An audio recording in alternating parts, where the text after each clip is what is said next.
안녕하세요. 제가 많은 연사분들 이야기를 들었어요. 제가 드릴 얘기는 약간 그것과는 꽤 결이 다를 것 같아요. 이 모든 것은 하나의 순간으로부터 시작합니다. 저희 아이가 16년 전에 태어났을 때 의사들이 이 아이는 여러 가지 의료 문제뿐만이 아니라 학습에 문제가 있을 거라고 이야기를 했었어요. 저는 그 당시에 학습이 어려운 사람이라는 것에 대해 생각해 본 적이 없었거든요. 공부 잘하는 나라에 태어나서 공부 잘하고 그리고 그냥 그런 사람들의 세상에서 계속 살아왔었어요. 그러면서 저는 나는 한때 게임 개발자였는데 이런 아이들을 위해서 언젠가는 학습을 도와주는 소프트웨어를 만들어야겠다라고 결심을 했었어요. 마침 아이폰이 나온 지 1년 된 해였고 이제 커다란 아이폰이 나올 거라는 이야기가 돌고 있었거든요. 제가 가장 먼저 만들었던 제품은 집에 찾아오는 치료사들이 어린아이의 인지 능력을 자극하기 위해서 계속해서 여러 가지 퍼즐을 하게 하는 걸 아이패드 상에서 구현한 물건이었어요. 저희 아이인데요. 사실 저렇게 큰 것과 작은 것을 제자리에 넣는 퍼즐의 경우에 소근육이 안 갖춰진 아이는 답이 어디 있는지 알고 있어도 손이 움직이지 않아서 그 퍼즐을 못 맞춰요. 그럼 엄마로서는 아니 얘가 답을 알고 있는 것 같은데요, 치료 선생님. 단지 손이 못 움직일 뿐이에요. 라고 이제 생각을 하고 아이패드 안에서 여러 가지 퍼즐들이 계속 변화하고 아이가 사실은 손가락으로 제대로 움직이지 못해도 자기가 원하는 곳에 가져다 맞출 수 있고 심지어는 아이가 답을 잘 못 맞추더라도 제자리에 넣을 수 있는 그런 퍼즐을 만들었었어요. 사실 그 다음에 제가 나는 계속해서 학습이 어려운 아이들을 위한 물건을 만들어야지라고 생각했을 때 공부 잘하는 아이나 평균의 사람이랑 완전히 상관없는 학습이 어려운 사람, 장애가 있어서 인지 능력이 어려운 사람을 위해서 물건을 만드는 것이라고 생각을 했었답니다.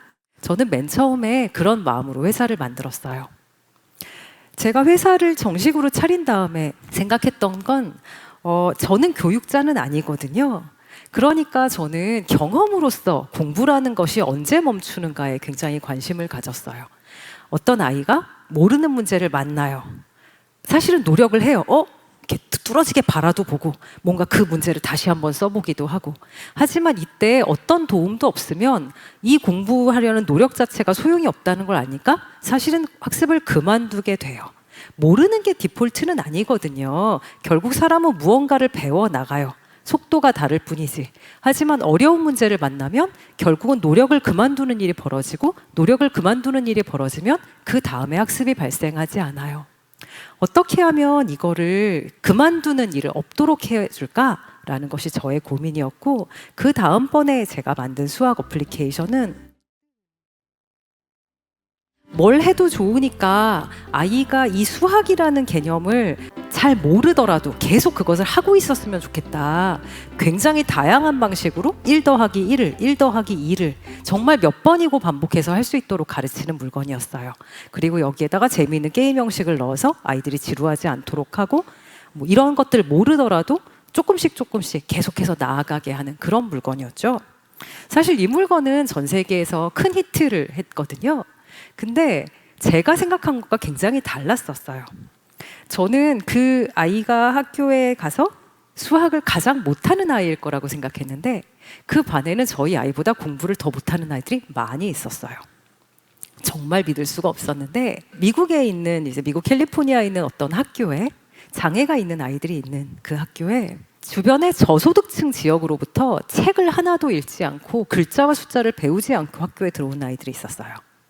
그리고 부모님이 대학의 연구원으로 다른 나라에서 왔는데 아이에게 영어를 안 시켜서 아이가 뒤에서 무슨 소리인지 모르겠어서 1년째 눈만 동그랗게 뜨고 있다가 집에 가는 아이들이 있었어요. 사실 저희 제품의 가장 큰 고객은 한국과 중국과 일본의 어린아이들이었고 그 아이들은 3살인데 엄마가 입학시험을 치러야 되니까 덧셈 뺄셈을 배우라고 해서 3살의 인지 능력으로 꿈뻑꿈뻑하고 앉아있는 거예요. 그런 아이들도 저희 고객이 되었어요. 대체 학습이 어려운 아이라는 건 누구야? 왜 학습이 어려워? 제가 맨 처음에 생각했던 인지 능력이 남들보다 낮아서 학습이 어려운 장애가 있어서 라는 대답과 정말 달랐어요.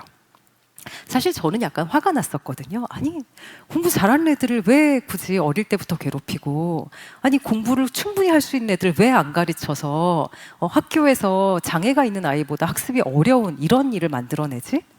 하지만 그 다음에 제가 알게 된 건 전 세계의 교육이라는 게 본래 그 모양 그 꼴이라는 것이었어요. 이 사진은 2017년에 말리라는 아프리카 나라에서 찍힌 사진이에요.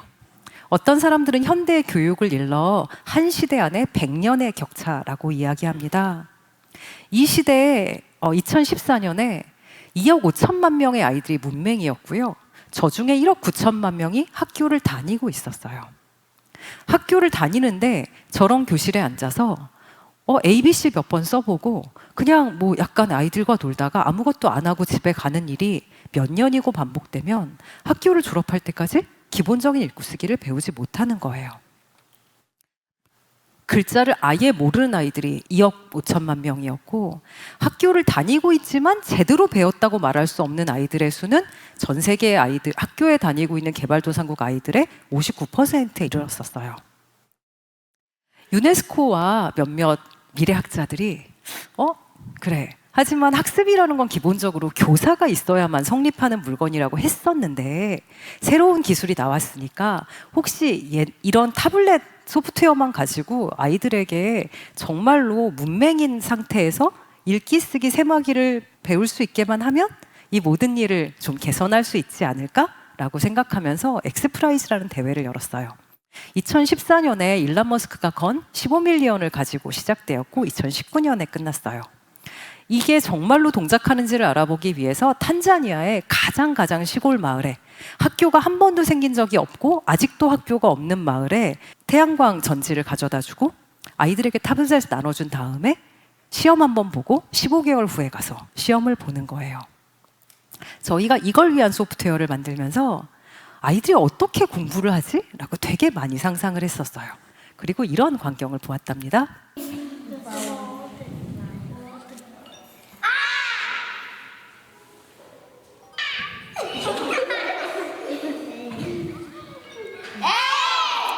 여기서 벌어지고 있는 일은 어떤 거냐면 사실 이때는 오프라인에서 동작해야 되기 때문에 복잡한 AI 이런 거 없어요. 소리가 들어오면 반향해서 돌려주는 거예요. 그것만 가지고 아이들이 모여서 계속해서 아에이오, 바베비보부, 마메미모부 계속해서 연습을 막 2시간씩, 3시간씩 하고 노는 거예요. 쟤네들에게 다 1대1 타블렛 지급돼 있었거든요. 아이들은 자기 타블렛은 옆에다 놓고 다 함께 모여서 저 공부를 했어요. 사실 저희 제품은 애초에 한 명이 공부를 하도록 만들어져 있었어요. 그러면 이제 이 아이가 얼마나 배우는지를 봐서 또 다음 문제를 주고 다음 문제를 주고. 하지만 아이들은 모두 다 같이 공부했고요. 아이들이 실제로 어디를 공부하고 있는지 알아내기 사실 굉장히 어려웠지만 어쨌든 아이들은 신나게 배웠고 아이들이 이런 식으로 책을 읽을 수 있을 때까지 이제 아이들이 15개월간 배워나갔어요. 이건 굉장히 간단한 책 읽기 소프트웨어인데 그 단어를 누르면 그 단어를 한 번씩 말해줘요. 그럼 이 아이가 한 번씩 클릭해서 들어본 다음에 문장을 읽죠. 엑스프라이즈의 15개월 필드 테스트가 끝났을 때 95%의 아이들이 한 단어도 읽지 못했었다가 40%가 문장을 읽을 수 있게 됐고 70%가 덧셈 뺄셈을 읽을 수 있게 되었어요. 유엔이 여태까지 개발도상국에서 했던 학습 실험 중에 가장 성공적인 예였고 결국 일론 머스크의 15밀리언의 절반을 공동 우승자로서 받을 수 있었답니다. 그 다음에 저희는 전 세계의 정말 다양한 환경에서 아이들을 가르쳐 보았어요. 방글라데시에 난민촌, 파키스탄에서 학교를 다니지 않는 청소년들을 모아놓은 정부의 학습센터, 코로나 때문에 선생님이 들어오지 않은 교실, 그리고 개발도상국에서 학습을 증진시키기 위해서 만들어진 디지털 교실에서 온갖 곳에서 아이들을 가르쳤거든요. 이것들을 가르치면서 저희는 이게 얼마나 중요한 일인지를 저희도 모르고 있었다가 깨달았어요. 이게 뭐냐면 지금 현재 이 지구의 인구 분포예요. 보통 사람들이 예전에 부유한 나라라고 이야기하던 곳에서 아이들은 계속해서 줄고 있어요. 그리고 이전에는 아이들이 태어났다가도 바로 죽어서 사실은 인구가 그렇게 많지 않던 그 세상에서 가장 빈곤한 지역에서 아이들은 계속해서 늘고 있고, 이제 10년, 20년, 30년 후에는 이 아이들이 지구의 대부분을 차지할 거예요. 이 아이들을 제대로 가르치지 못하면 밭을 일구기 위해서 산을 태우고, 자기들이 다른 나라에서 쏟아져 들어오는 것을 어떻게 하지 못해서 자기네 나라들의 자연을 망치고, 그리고 인구 변화로 삶이 척박해진 곳에서 더 나은 삶을 찾기 위해서 대규모로 이주를 하면서 다른 나라들의 영향을 끼치겠죠. 이 아이들은 우리 모두의 미래이고, 이 아이들을 가르치는 것이 지금 저희가 지구온난화를 위해서, 환경을 위해서 일하는 것보다 사실은 더 중요한 일일지도 몰라요. 하지만 이 70%라는 숫자를 기억하세요. 이 70%는 이 아이들의 숫자가 70%라는 것이 아니라, 지금 현재 지구의 아이들의 70%가 학교를 졸업할 때까지 기본적인 읽기와 쓰기를 못할 거라는 월드뱅크의 예측에 대해서 말하고 있는 숫자입니다. 팬데믹 전에 59%였어요. 그리고 팬데믹 동안에 1년에서 3년씩 전 세계의 학교가 닫히는 동안 우리가 살고 있는 이 지구의 젊은 세대의 70%는 기본적인 읽기와 쓰기, 세마기를 배우지 못한 채로 졸업을 할 것이고, 그리고 우리의 삶에서 우리가 저 아이들에게 기대하는 것을 수행하지 못하겠죠. 이걸 사실 그 전에는 아이들의 문제라고 생각을 했었어요. 아이가 머리가 나쁜 문제, 아이가 환경이 나쁜 문제. 70%의 정도의 실패율이면 이 시스템 자체에 커다랗게 문제가 있는 거예요. 누군가가 정말 못 가르치고 있는 거죠. 그래서 사람들은 이렇게 생각을 해요. 자, AI라면 좀 낫지 않을까? 사실 여기 나오는 10개의 기술들은 사람들이 AI가 교육에서 어떻게 사용될 수 있을지에 대해서 지금 사용되는 기술들을 나열한 것이에요. 뭐 AI 튜터, 개인화 학습, 실시간 평가, 채점과 평가, 이런 것들이 이루어지면 아이들을 좀 잘 가르칠 수 있겠지? 사실 AI 튜터에 대한 집착이라는 것은 되게 옛날에 이제 교육학에서 선생님이 한 반에 아이들을 60명 가르치는 교실, 25명 가르치는 교실에서는 아이들이 어느 정도 이상 성과를 내기가 어렵지만, 선생님이 한 명당 하나씩 가르쳐주는 곳에서는 대부분의 아이들이 원하는 학습 목표를 달성할 수 있다라고 생각한 이런 종류의 이론에서 비롯이 돼요. 사실 과외를 좀 많이 받아보는 나라에서 이걸 보고 진짜? 라고 약간 생각되는 부분이 있지만, 되게 많은 사람들이 지금 이 시간에도 AI 튜터에 굉장히 많은 기대를 걸고 있어요. 하지만 저는 가르치는 자가 모른다는 문제에 대해 생각을 정말 많이 해요. 마이크로소프트의 디자인에서 만든 이 도표는 이런 종류의 교육을 디자인하는 사람들이, 이런 종류의 제품을 디자인하는 사람들이 사실은 자신의 사용자에 대해서 아무것도 모르기 때문에 실패한다라는 것에 대해 말하고 있어요. 특히 교육에서 이런 문제가 많이 발생합니다. 특히 테크 회사의 사람들은 고객을 보아요. 고객이라고 하면 어쨌든 우리가 생각하는 기능들을 수행할 수 있고, 우리가 파는 물건들을 살 수 있는 사람들을 말해요. 그리고 여기서 제외된 정말로 많은 사람들이 세상에 있고, 뭐 이게 물건을 파는 거라면 크게 신경 쓸 필요가 없겠지만, 전 세계 아이들을 교육시키는 거라면, 그리고 이 아이들 하나하나의 효율과 이 아이들 하나하나의 결과가 우리 삶에 영향을 미칠 거라면 저렇게 무신경하게 지날 수는 없겠죠. 저만 해도 아이가 장애가 없었으면 차마 제가 살아보지 않은 세상에 대해서, 제가 가르칠 필요가 없었던 아이들에 대해서 아무것도 모르고 지나갔을 거예요. 그리고 세상이 변하고 있습니다. 개발도상국 아이들을 평가하기 위한 문해시험에 새로운 문제가 2년 전에 들어왔어요. 뭐냐면 다음 문장을 보고 참인지 거짓인지를 마크하시오라는 질문이에요. 그 전에는 텍스트라는 건 되게 귀했어요. 그래서 텍스트는 진실을 담고 있었고 굉장히 귀했고 해독할 수 있었으면 되었어요. 하지만 지금의 시대는 어쩌죠? 텍스트라는 건 너무나 흔해요. 지금은 그게 중요한 게 아니에요. 내가 오늘 읽은 이것이 가짜 광고인지 가짜 뉴스인지 거짓 정보인지 피싱 이메일인지를 아는 것이 사실은 이 문장을 해독하는 것보다 어떻게 보면 인생에서 더 중요한 기술일 수 있고, 그것을 알기 때문에 개발도상국에서 이제 겨우 문장 한 문장을 읽을 수 있게 된 아이들에게 그래서 이 문장이 참이니 거짓이니? 라고 물어야만 하는 이런 일이 생긴 것이죠. 제가 아프리카에서 아이들을 가르치는 걸 보고 있다 보면 이 아이들은 결코 혼자 배우지 않았어요. 사실 이게 저희한테 문제가 됐었거든요. 저희가 안에다가 시험을 넣어서 아이들이 그 시험 결과에 따라서 다음번에 어떤 학습을 할지를 정하게 되는 안에 로직을 넣었는데 전혀 동작하지 않았어요. 그 룹에서 가장 공부 잘하는 애 앞에 아침에 애들이 가서 줄을 서면 얘가 문제를 쫙 풀어줘요. 그리고 모두 다 함께 이제 새 게임을 하는 거예요. 그래서 이게 저희는 문제라고 생각해서 야, 시험을 혼자 푼다는 거 어떻게 가르치지? 그렇게 생각했었던 시절이 있었거든요. 하지만 지금 그게 필요할까요? 엘빈 토플러는 벌써 1980년, 90년대에 이런 훌륭한 말을 했었어요.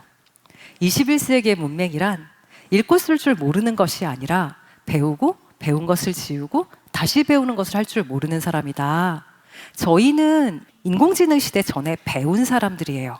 우리가 그때 배운 것을 지우지 않으면 사실 저희가 지금 우리는 이 아이들은 읽고 쓰는 게 너무 부족한데 이 아이들은 사실 우리나라 애들보다 공부를 너무 못하는데 라고 생각하는 아이들에 비해서 얼마나 더 나은 삶을 살 수 있을지에 대해서 사실은 우리는 걱정해야 된다고 저는 생각을 합니다.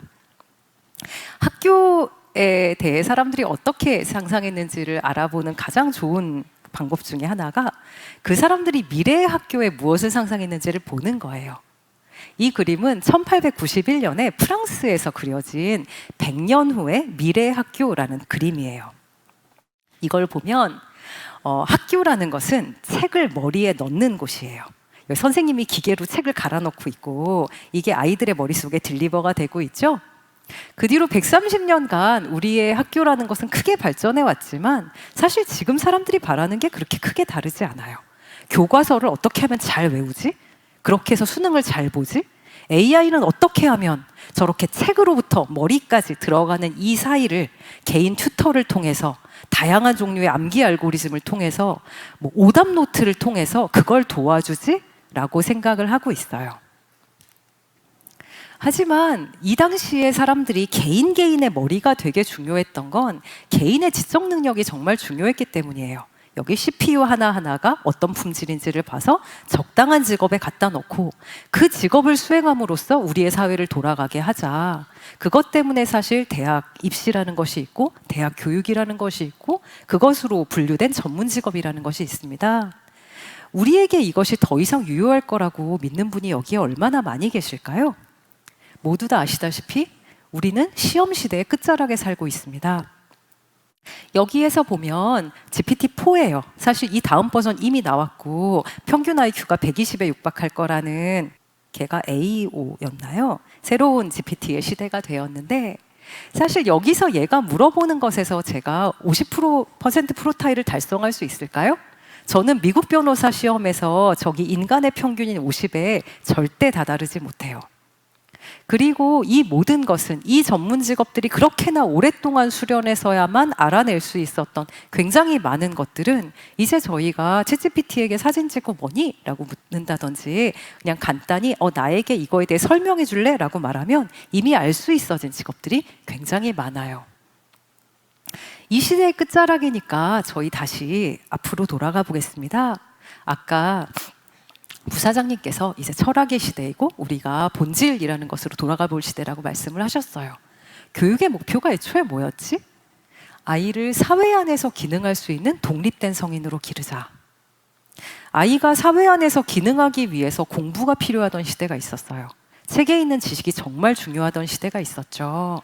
그리고 이 시대의 아이들에게 그것보다 중요한 것이 훨씬 많아요.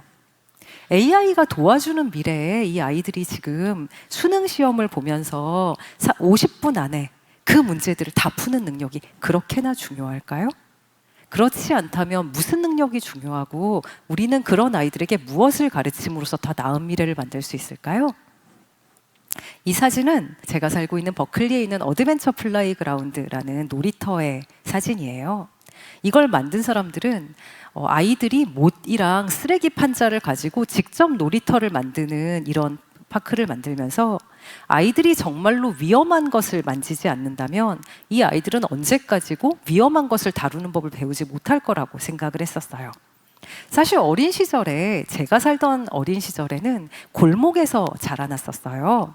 거기에 위험한 것도 있었고 유리병도 있었고 깨진 벽돌도 있었지만 그 안에서 동네 언니들에게 사회성을 배우고 그 다음에 어떻게 하면 살아갈지도 배우고 위험한 것을 어떻게 피하는지도 배우고 그리고 다양한 종류의 삶의 지혜를 배웠죠. 어른이 지나가면 인사를 해야 되는구나 부터 시작해서 동네 오빠에게 잘못 말하면 맞는구나 라든지. 하지만 지금의 아이들은 저런 것이 없는 세상에 살고 있어요.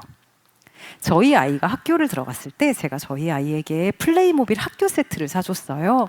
저는 항상 저희 아이의 학습이 걱정이었기 때문에 어떻게든지 글자를 가르치고 숫자를 가르치고 학교라는 것에 대해 가르치려고 노력을 했었거든요. 그리고 제가 상상하는 학교란 플레이모빌 앞에 선생님이 서 계시고 칠판 앞에 선생님이 뭔가 가르치면 아이들이 거기 쭉 이렇게 선생님을 바라보면서 앉아있는 그런 모습이었어요. 그리고 저희 아이가 학교에서 돌아와서 이 플레이모빌을 가지고 한 것은 이런 장면이에요.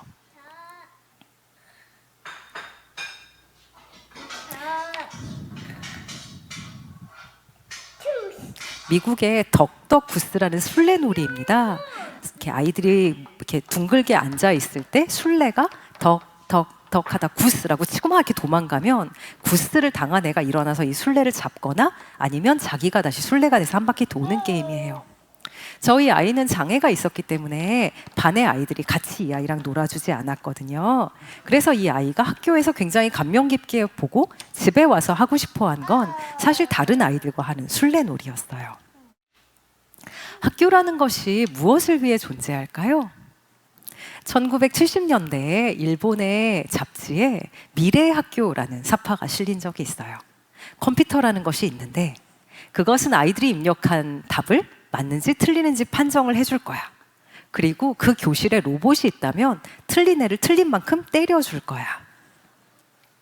저 왼쪽 위에 보면 서 있는 아이 잡고 있는 로봇도 있어요.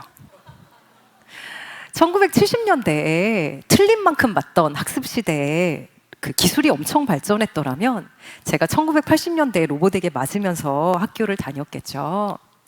하지만 40년, 50년이 지나 우리는 아이라는 것이 문제를 틀렸다고 때린다고 공부를 잘하게 되는 것이 아니고 학교라는 것은 저렇게 맞는 것 틀리는 것을 판정하고 모르면 때린다고 해서 굴러가는 것이 아니라는 것을 알고 있어요. 지금부터 20년, 30년 후의 사람들이 심지어 저 때보다 훨씬 더 가속화되고 있는 미래를 살고 있는 사람들이 지금 현재의 학교를 어떻게 생각하고 그때 그게 중요한 게 아니었는데 그거를 몰랐어 그 시대의 사람들이 라고 생각한다면 그게 무엇일까요? 학교를 벗어나기만 하면 모든 사람들이 답을 알고 있어요. 이미 그 얘기를 하죠. 미래 사회에 중요한 것은 시험을 잘 치고 시험을 만점을 맞고 시험을 하나도 안 틀리는 사람이 아니라 AI든 뭐든 써서 협력적으로 다른 사람과 이야기하면서 더 나은 해결책을 끌어내는 사람, 저런 사람이 더 나은 개발자가 되고 더 나은 발명가가 되고 더 나은 사회개혁가가 될 거라고 우리는 알고 있어요. 하지만 저희는 저희의 아이들을 그렇게 키우고 있지 않고 학교가 저렇게 될 거라고 상상하지 않은 채로 여전히 시험을 치는 기술을 만드는 AI를 생각하곤 하죠. 사람이란 무엇일까요? 사람들은 도구를 사용하는 유인원, 혹은 말을 하는 유인원, 혹은 생각하는 유인원, 이 사람이라고 이야기했습니다만 동양에서는 사람 인자에 사이 간자를 넣어서 사람과의 관계라는 것이 인간이라고 이야기를 했었어요. 사실 이제 도구와 생각이라는 것을 인공지능이 도와주는 시대에 오히려 저희는 인간 간에 서로 무엇을 해줄까? 어떤 의도를 가진 인간이었으면 좋을까?